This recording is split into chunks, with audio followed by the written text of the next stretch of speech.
Tel Aviv. That's the departure ceremony, waiting for Donald Trump to land there before he heads off to Rome. And that is Donald Trump and his family and the helicopter coming from Jerusalem, where in the last hour or so he made an address alongside Benjamin Netanyahu, where they pumped fists and convinced each other and the rest of the world of how strong their relationship is.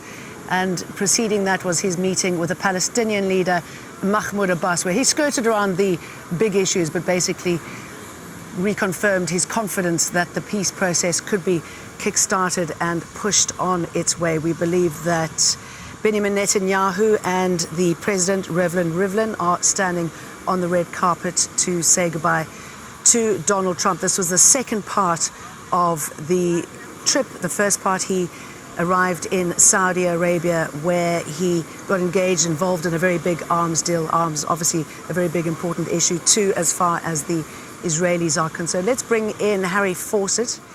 He's in West Jerusalem.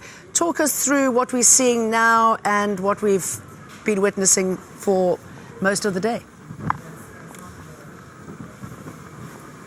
Well, I should probably say I can't actually see these pictures myself right now. But yes, as you say, there is a goodbye ceremony planned as the last piece of protocol before Donald Trump boards Air Force One and heads off to Rome and the Vatican. A lot has been made of the religious nature of this trip, visiting sites that are holy to Judaism, Islam, and indeed Christianity. He's going to be meeting with the Pope as well. Here, I think the real themes that we've seen are not just that religious symbolism, visiting the Church of the Holy Sepulchre, visiting the Western Wall, but the symbolism more generally of choosing to come here so early in his presidency.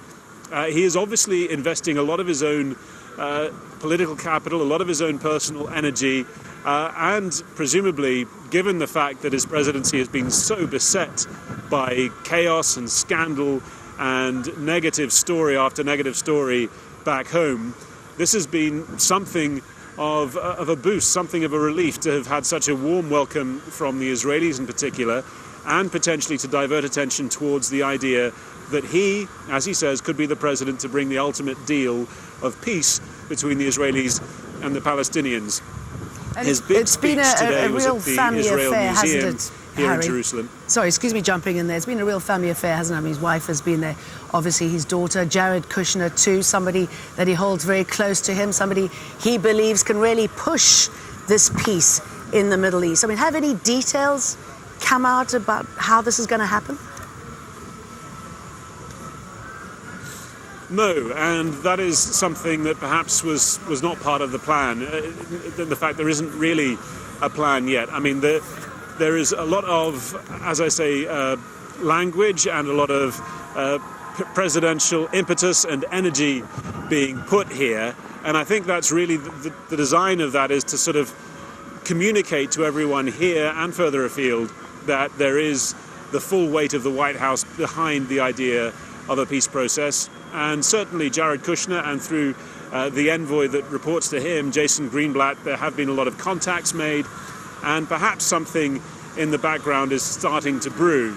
But in terms of real specifics as to how to get past the obstacles which have so long been strewn in the way of peace in this region, there hasn't been anything very firm. What we have had instead is this, and I suppose the closest thing to a specific from Donald Trump has been this idea of Arab involvement, Arab state involvement, many times talking about his burgeoning relationship with King Salman of Saudi Arabia, whom he called wise, who said wanted to do good things in the world and specifically could work more closely with Israel, saying as well that there is after his visit to Riyadh, there is a growing perception of a common interest, a common threat he wants to make clear from Iran, and that could encourage Middle Eastern states to work together, and that Israel could be included in that. And so this idea perhaps of some sort of traction in the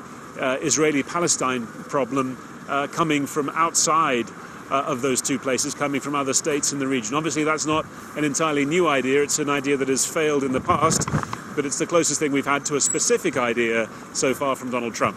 How important has this been for Benjamin Netanyahu? Well, I think it's something that he wanted to embrace, the idea of a new administration after a very rocky relationship with the administration of Barack Obama.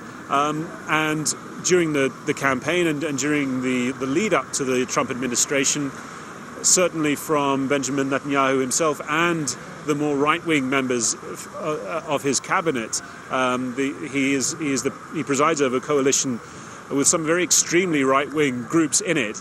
There had been real hope that this president would really take the brakes off settlers, of settlements, allow Israel to act with a much freer hand on that issue than it had been able to do, although it obviously has the power to do so and felt emboldened to do so to some extent. Last year saw a one-third rise in settlement construction starts in the occupied West Bank. But nonetheless, the idea that this would be a much more sympathetic presidency.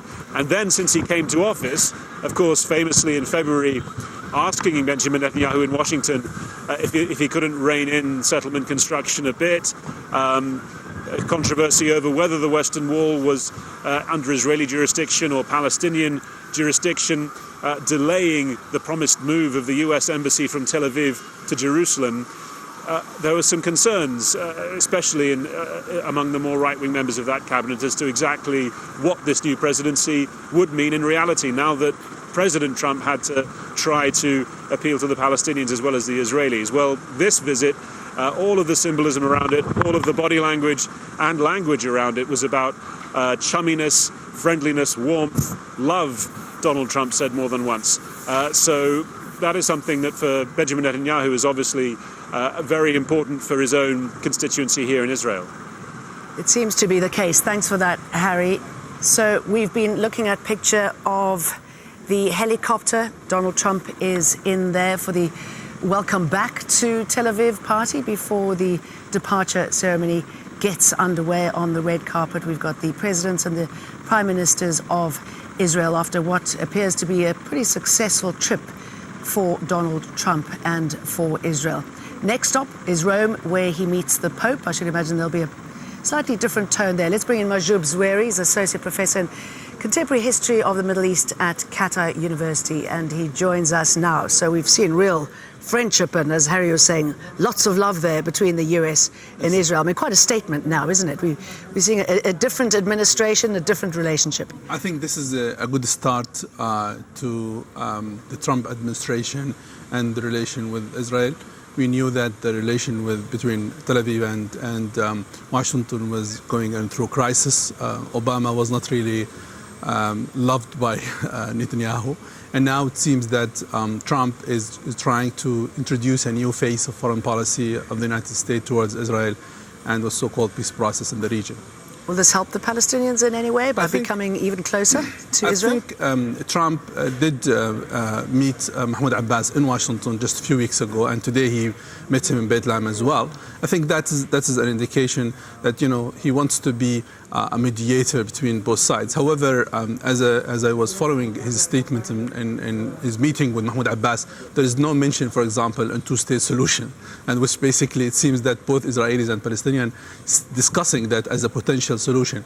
Again, I don't think so that Trump's administration has a clear view on the solution when it comes to Arab-Israeli conflict. It seems that they're really learning on the ground as well, if you consider who he's surrounded himself with. Absolutely, you are right. I think it seems that I see the whole move of Trump in his visit to Riyadh and now to Israel and meeting Mahmoud Abbas. It's part of exit strategy of the internal pressure. I see it as exit strategy of the internal pressure of a lot of crisis within the domestic politics of the United States. I think according to what he's doing now, it seems that is the solution to ease the pressure on his administration by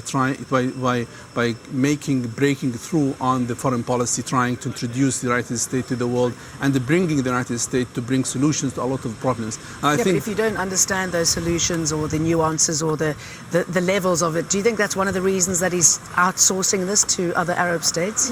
This is, again, these are steps, need a lot of work, need a lot of efforts, need a lot of steps to be implemented. I'm not sure the administration has a clear view on how those steps. I think Trump at the moment, he wants to show that he is the person who is actually moving beyond the domestic politics of Washington and what he called, the internal politics of Washington. He wants to move beyond that. I think these are the steps. I'm sure there are lots to be done, but this will rely also on how much he's serious and his administration on doing and compromising and also supporting the solution on a lot of matters in the region. And the